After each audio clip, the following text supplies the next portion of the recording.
welcome to the ACT network, and thanks for giving your time today.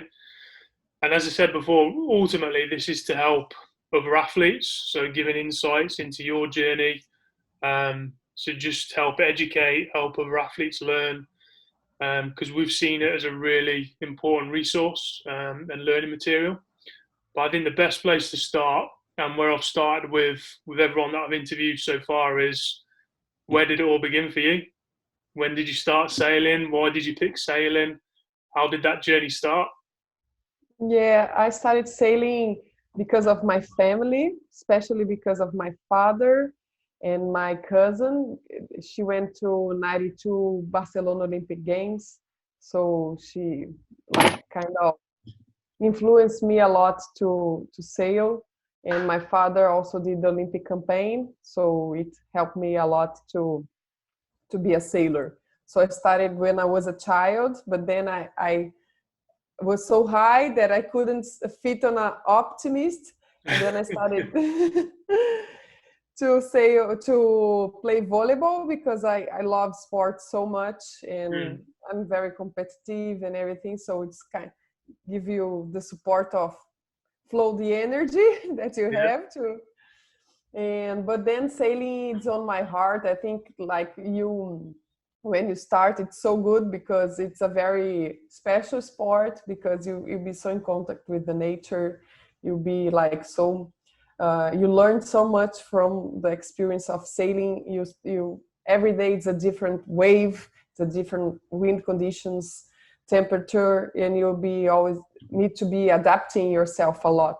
mm, So I think sailing is special for that. And also you can sail anytime. You can be a grandmother and you're still sailing. So this is also impressive. Besides Olympic classes, you can still have a boat and go sailing and have a feeling like that. yeah. I think we've worked with a few sailors now, and I think that seems to be a general feeling across all sailors is that it's more than just that the competitive side of sport. You have the feeling with the nature, with the sea, with the weather.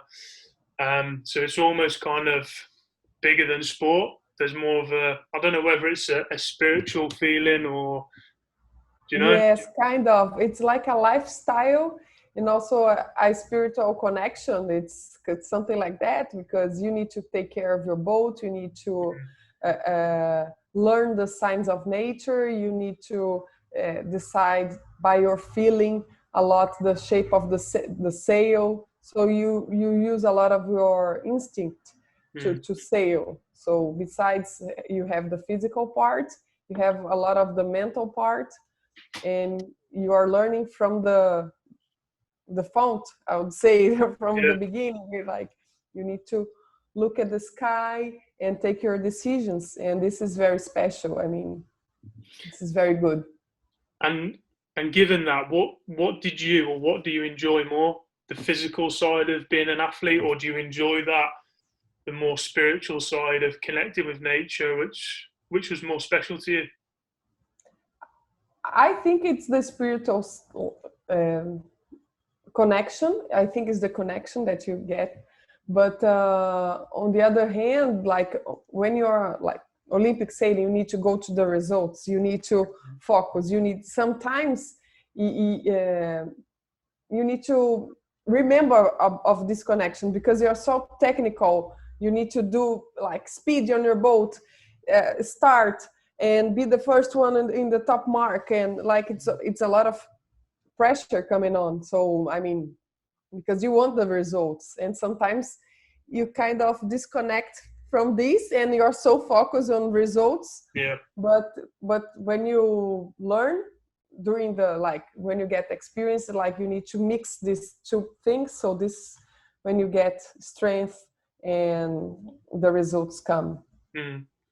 So you're inspired by your dad then, and then you said about your cousin at the Olympics as well. At what point along your journey, when you started, did you realise that you were good at sailing? And when did you start getting recognition? When did you start progressing through the ranks? Yes, I started like with 19 years old. I started sailing and we did the nationals in Brazil. And I was like highlighted a little bit because it was strong conditions and I love strong conditions. I sailed with my dad when I was 15 years old in a tornado class. It's a catamaran. Right. And we did the World Sailing Championship.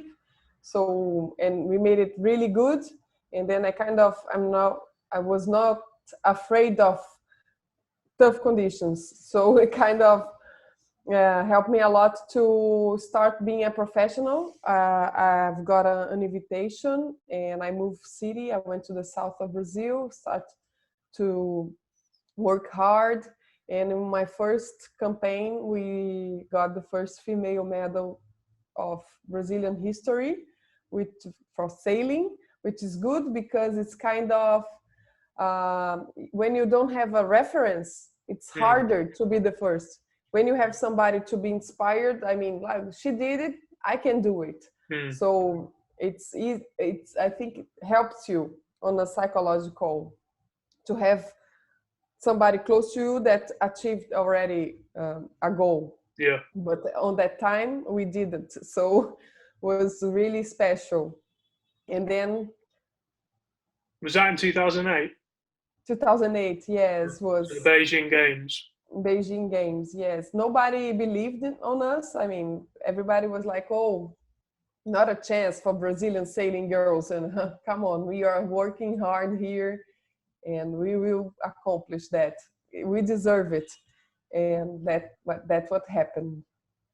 How's sailing viewed in Brazil? Is it a popular sport?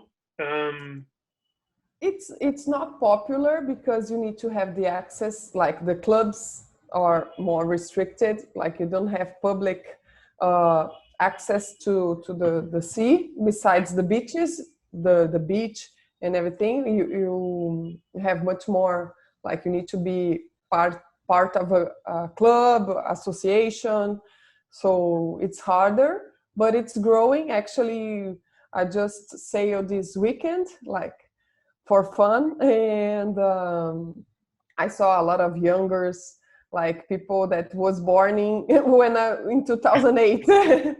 And it's like it's a growing sport. It's like it's growing in Brazil, and I was happy to see. so then Really take me happy. back to 2008. You said you had no reference point to go in it and achieve what you wanted to achieve, but what was the build up like? How did you manage yourself? How did you just what was everything like for you? For me, I was like getting the routine of training hard, like sailing, gym, and I was not with the car, so I was riding my bicycle to go to the supermarket, to take care of my house by myself. I was living alone, so it was a lot of far away from my family, so I was adapting a lot.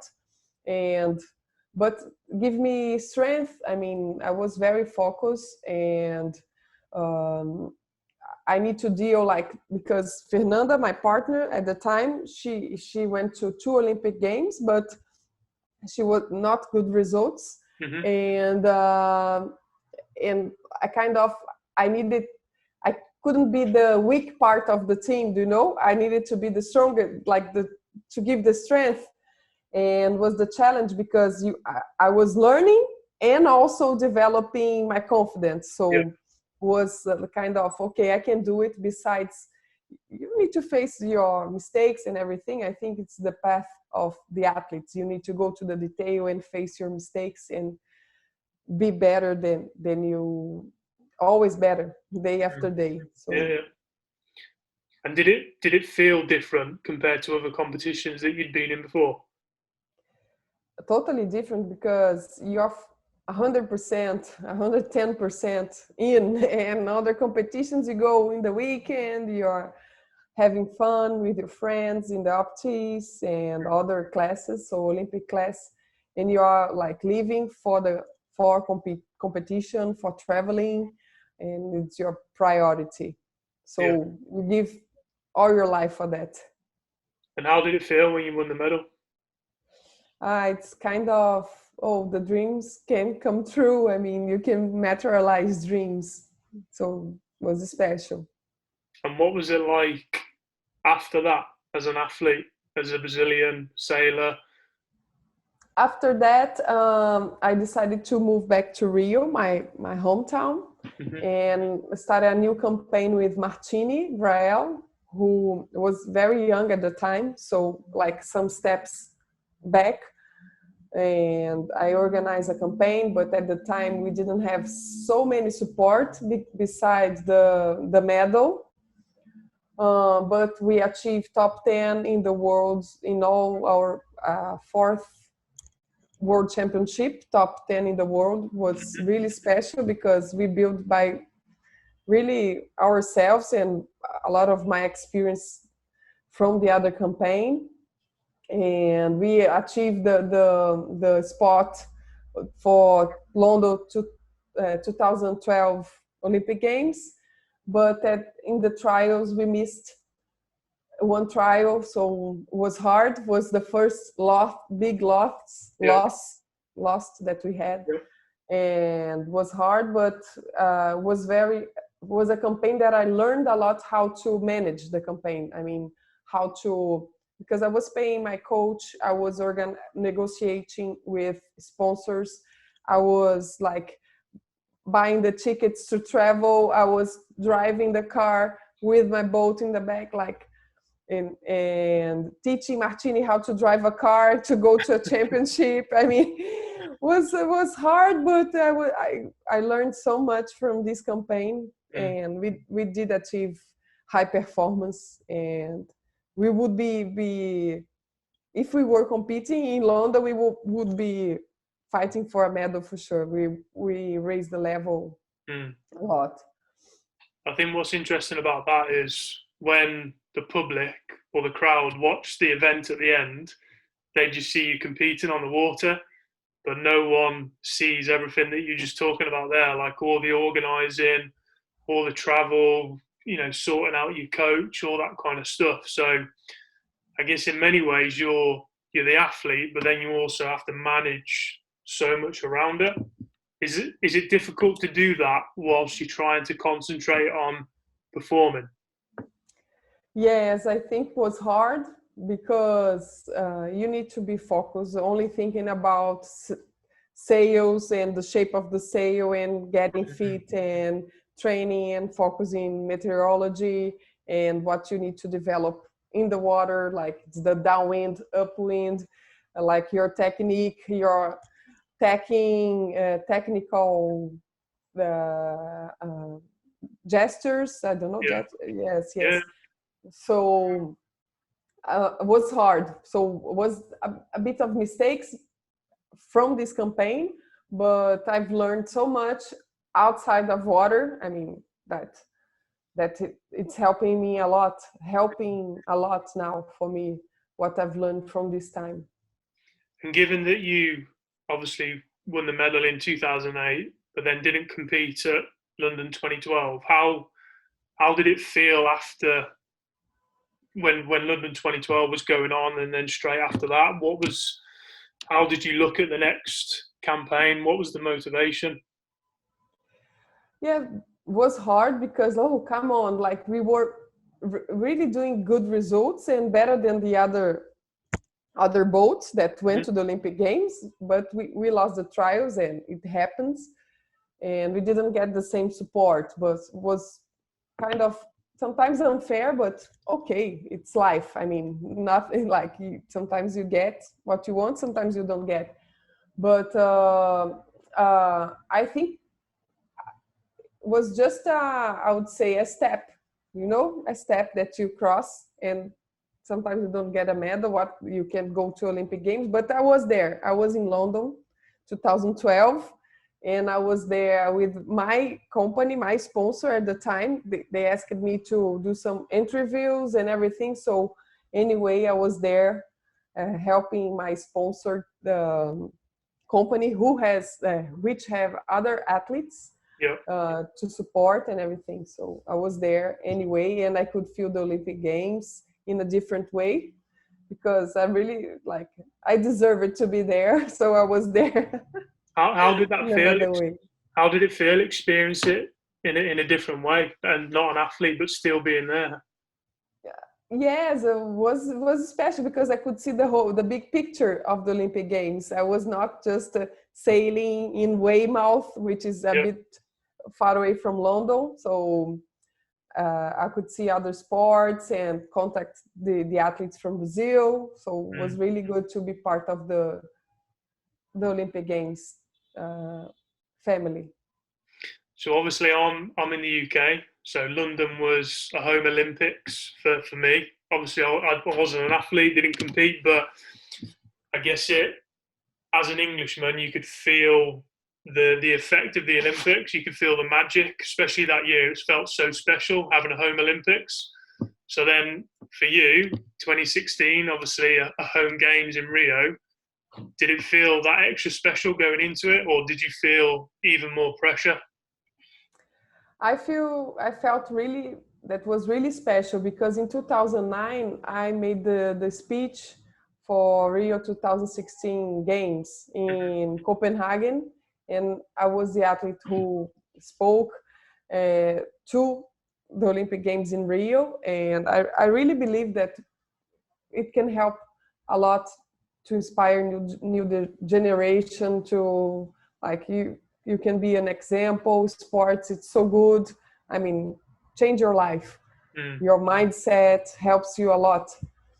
And I decided to, no, I really will go to 2016 Olympic Games, and I will compete in a high level way that I always have been competing. And then I changed the class. I went to NACRA 17 class, which is a catamaran. Right. And at the time that I've made the changing, um, we didn't have any results in Brazilian like class, NACRA class, and then we raised up, and we got in 2016 the finals, the top 10. And besides having a plastic bag in my center board in my medal race, and besides like helping a lot and supporting a lot cleaning Guanabara Bay during the campaign and everything. So I think the athletes have the voice and Mm. need to raise the voice for the values that they believe and they are fighting for, not only to have your medal, like your gold medal, but for the things and the values you support, and you wanted like the world to change and the world to pay attention, I would Yeah. say. So I guess before we were talking about how sailing can be bigger in the sense of the spiritual connection, but I guess what you're talking about there is that Rio for you and other athletes might have been bigger than sport as well. When you talk about, fighting for your values and what you believe in, and the change that something like an Olympic Games can have on your country, your community. So did you feel that in 2016? I was so proud to see all the spinnakers with different flags on it sailing in Guanabara Bay, the place that I've learned how to sail, and where I've learned how to deal with my emotions, with my reactions, and learning to make a mistake and make it correct, and like all the process, and tears and how can I say, sweat and tears. And so it was really nice to see everybody come, because we are always traveling in Brazil. We are always traveling to Europe to compete and other countries, because we have all the world competitions, and outside of Brazil, outside Latin America, and having everybody coming here and travel here was special also.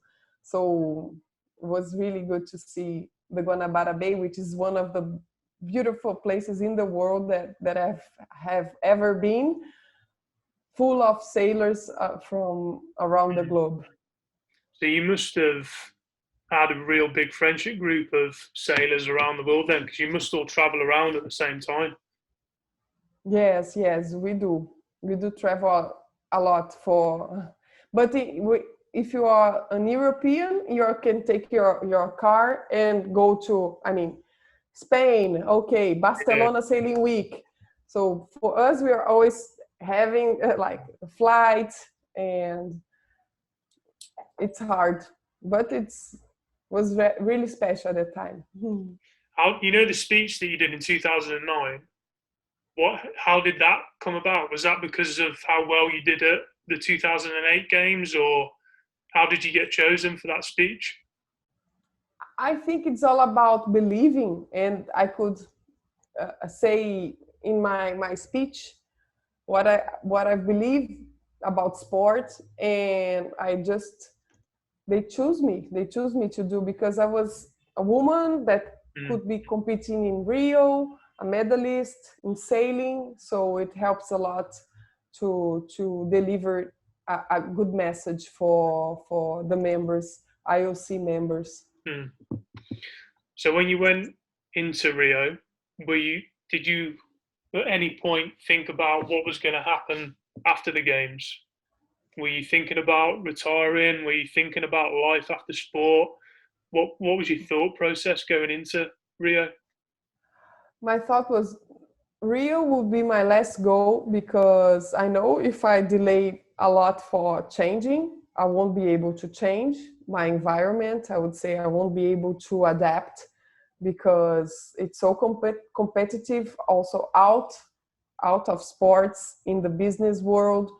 And I would say, like, oh, if I don't change now, I will miss this opportunity, I Mm-hmm. will miss that to learn. And I was seeking for new learning, because sailing, I raised a very good level. I achieved a lot of good results in Brazil, outside Brazil, and with different partners. And I was like, I needed more, like something like was calling me to learn from, from outside the sea, to learn the real life, because we live like a different kind of life, not such a real life. It's not what we are Yeah, living, like sailing. yeah. And was that just something that you started to feel like in 2016, or did you feel like that at any point during, from 2008 onwards? Did you ever think about life beyond sport whilst you're an athlete? I thought in 2012 I'll go until 2016. I'll go to the Olympic Games, and then I'll do my transition. And because otherwise, to have a time to prepare to be a mother and everything. And I was not, because sometimes you can like have your child and continue doing your Olympic career, but Mm-hmm.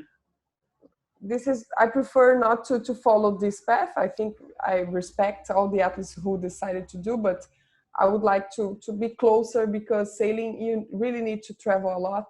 Mm-hmm. It's a different sport. You need to stay like more than a month outside.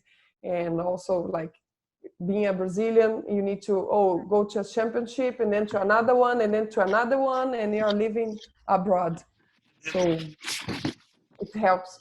And then I decide, okay, I'll go to 2016, and then I will change. And at that point, did you feel satisfied with what you'd achieved in sport? And did you also feel like you had control over what you were doing next? Did you feel in control of your transition? I feel in control of my transition, yes. And I was like sailing in the medal race, close to Sugarloaf, and winning medals in Olympic Games in a different class, Mm, and like a new class, the NACRO 17, and achieving a high level of sailing in 1 year and a half, because I changed the class 1 year and a half for the Olympic Games, and was really good. And also I was with the injury in my shoulder, yeah. so I could do the Olympic Games beside the injury, so was really tough, but I was happy with my achievement. And then, okay, I accomplished my goal, and that's time to stop. And then I receive an opportunity from you guys Yeah. to do a transition. And what was your perception of the business world? at that point? Like when Andy contacted you and presented the offer of EY, what were your first thoughts and feelings? What did you think about that environment? I felt so excited. I felt like, oh, a door is opening for me. An opportunity is open. I'll get it, and I will learn from that. And I think was really good to start it with EY because it's a company that it's in the top, like that it's the first one that it's making a better companies in Brazil. You know, it's giving all the politics, all like the right path to develop your business, to develop. So you are getting the best information and learning from the best. Do you know? From so was really good because I worked with sports and governance, and Brazil started a process of developing governance and sports.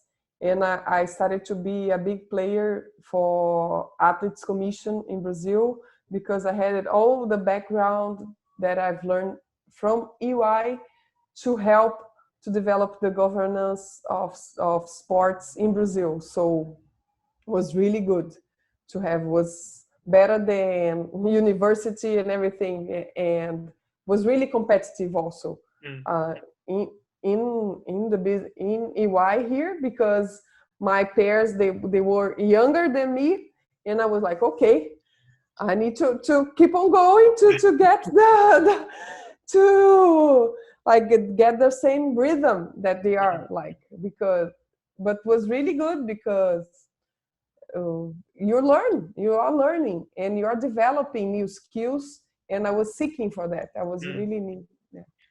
Did it bother you that you were going in at a level where you might have been a little bit older than some of the people that you're working with, just purely because you've been an athlete for so long and they haven't, so they might be a little bit younger, but they might be at a higher level? Was that something that bothered you when you went into that environment, or? Yes, a little bit, but because you want to use all your experience. Like, okay, I've lived it so much, I've learned so much from that. What can I get from sailing that I can use here? And it's much more abstract what you can use. It's not like instruction on anything from sailing, but a lot of mindset, much more mindset, and like will be hard. It's a beginning, a re-beginning, and you need to keep on going. I think it's much more about the mindset, but was hard to see others youngers doing pretty well, more used to the environment, and you sometimes you, oh my god, it's not my environment. But you need to keep insisting because at the end helped me a lot. And now I'm again in Athletes Commission. I am the athlete, Pan American athlete, representing Pan American continent, and so all of that because I have the confidence that EY gave to me, learning from like the other part, the governance and what you need to do to develop your entity, sport entity, Yeah. and everything. So at the beginning, then you mentioned how you want to use what you've learned as an athlete in sailing, but it was a little bit abstract. Did that become clearer over time? What you could use from sport in the business world, or did you have to learn newer skills that you didn't necessarily have from sport? It's a lot of learning new skills, but to respect your history, respect and see that you are really valuable, and get, and like I found 5 things that I've learned from sailing that I'm using now. Focus on the present, don't look back, uh, pay attention to the details, um, have a purpose, like a purpose, Yeah. like a goal, a clear goal. Give your best and have self leadership. leadership, because nobody will be a leader to you. You need to be your leader. I mean, when you are an athlete, nobody you want to achieve. Nobody's like asking for you. You are not a simple employer that it's just doing what people are asking you to do. You are doing because you know why. I mean, you Mm. know what you want to achieve. Do you know what I mean? I don't know if I'm being No, clear no, or not. I understand. And did that take time to understand that? It's kind of take time, and my transition is taking a little bit of time because I received a invite to come back sailing. I did come back sailing. I got the Olympic spot to London, but like in a second place. So, but now I really decided to change, and I'm having a good opportunity in Olympic committee to Mm. work. And if if I didn't decide to stop in 2016, for sure I wouldn't have this opportunity now Yeah. that I am, like, how can I say, getting ready to. It's a Mm. process to find your path, and now I feel that I'm finding. So you started work at EY in, I think it was October 2016, wasn't it? Started October 2016. I stayed a year and then got an invitation to work with sports marketing in a big company. Hmm. And then I decided to change, and I did have a contact with different athletes and like sponsoring them, which was different to see the other point of view of a sponsor and not being an athlete that always being like receiving the sponsorship. Yeah. So it was really nice also, this changing perspective. Did a good work there, and then I decided, oh, missing so much sailing, this contact with nature, it's been so hard. I got an opportunity to come back, did a good campaign, and then sailed to 2019 December. Hmm. And now really changing because it's time. I don't want to do Olympic campaign with full structure, and you know so to fight for a medal. I don't want to do more or less. Yeah. So I really decided, no, that's okay, that's enough. It's time to change. So what was the biggest difference that made you think about fully changing? Because you mentioned after Rio that you wanted to maybe learn something different. You wanted to challenge yourself somewhere different than other than sailing. And obviously you went into EY, you stayed there for a year, then you had different opportunities, but you went back to sailing for a bit. So I guess what's the difference between now and 2016, where it's really made you think, no, actually, I want to move on now? I have the taste of everything. Like I have the taste, and my decision it's much more stronger now than before. And I think I mean, it's hard to stop, but you want to. This is what I do want to cut now. You want to. Well, you want to stop recording? No, because I need to prepare myself for this answer. So you want to stop? Yeah, but okay. At the end, you can change. But Yeah, we can carry on. okay, I think it's hard. But on the other hand, now I know much more to take a decision, and I'm really deciding to change and to come back for the business world, Mm. but for the sports world, not for sailing world. I mean, Yeah. I'm keep on sailing, but in different boats and having the same feeling of competition, not losing the feeling because. But on the other hand, having more a normal life, planning, building a house. Now I'm building a house, my home, and which is very nice, very special, and having new plans of having a baby and this kind of things. Mm. So I think it's very good that I made a decision to stop in 2016, because now I have much more clear my mind, and now focusing working for Olympic Committee in Brazil. Yeah. I guess the difference between now and back in 2016, like you said, is that you've experienced other things outside of sailing. So you've experienced EY, you've had that role in Zinzan as well, you've done the Athletes Commission, you've gone back to sport. So I guess you've almost been able to look at your decision with a bigger picture because you've had these different experiences. And maybe you've also experienced things that you don't want to do. So there might be things within, whether it was the role at EY or other roles, where you thought, actually, that's what I don't want to do. And I think that's what's really interesting about when you talk about transition or retirement, is that it doesn't just happen overnight. It's everyone's different. Everyone's path is unique to themselves, and someone might take 3 months to adjust, and then someone else might take 4 years to adjust, Yeah, having different experiences. But it doesn't matter where you are along that kind of line, if you will. But I guess it's just about you figuring out what you want to do, what you like, what you feel you're good at, and then going with that. You said before about choosing your own path, choosing your own purpose, and ultimately, no one can give that to you. You have to choose that yourself. Which I guess why it can take a little bit longer sometimes than maybe someone else's journey to find what you really want.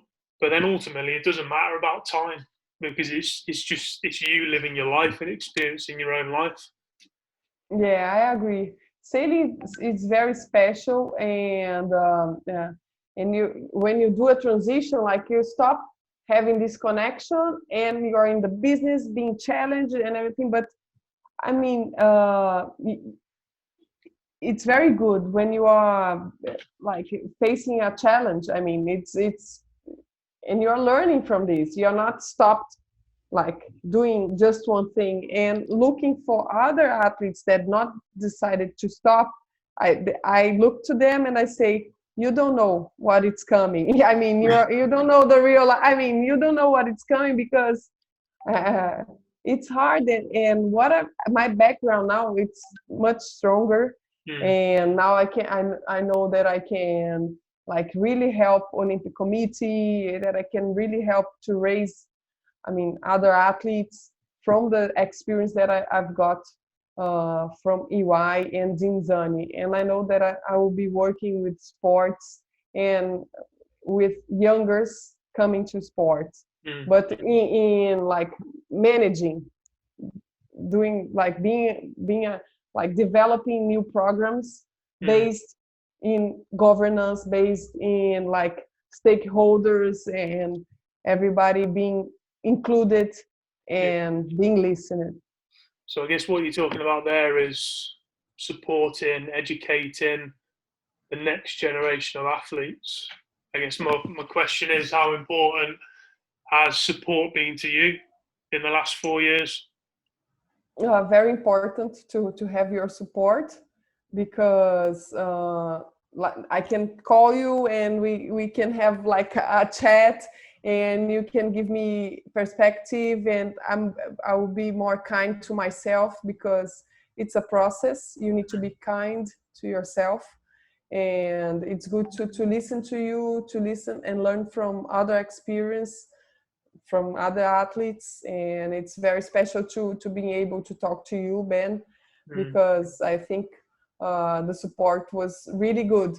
For me, it's taking more time, but I know that I've learned so much from these last 4 years, that and with your support was really important for me to do the changing, to mm. change. What about your family as well? How important have your family been? My family help me. They, what I decide, they support, and they want to see me happy, and uh, I am happy, and they are happy that I am. So say they decided, oh, what you decide, okay, we will support. So it's a very special family helping me.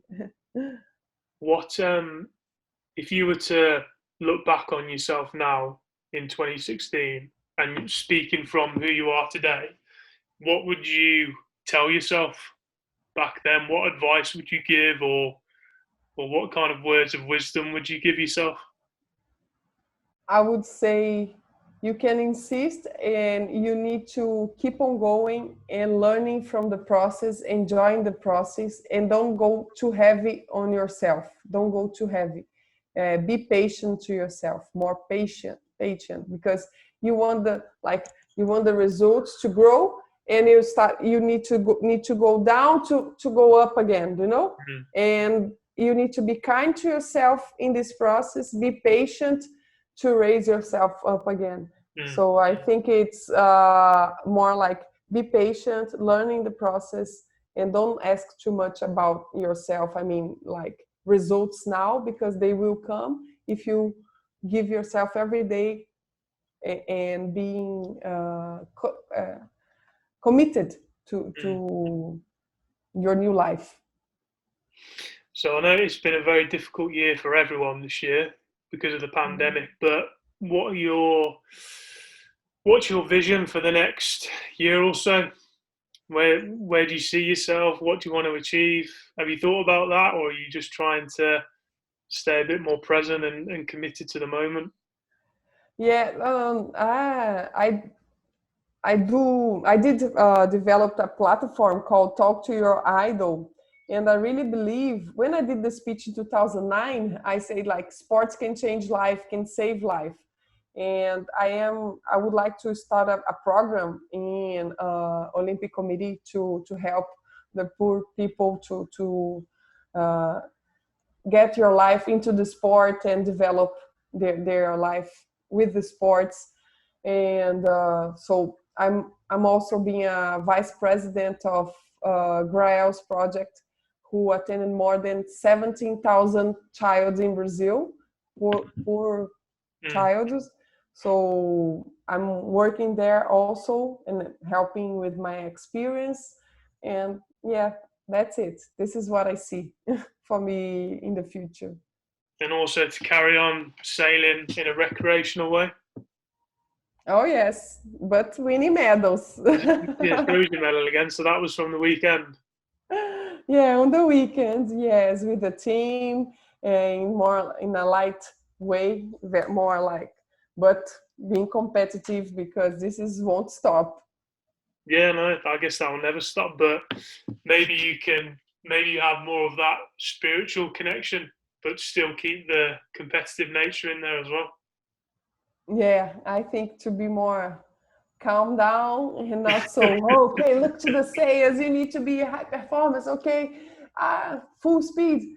But anyway, it's already there. I mean, you won't go to the sail sailing in, oh, so beautiful. No, we will be like looking to the sail, you need to be perfect.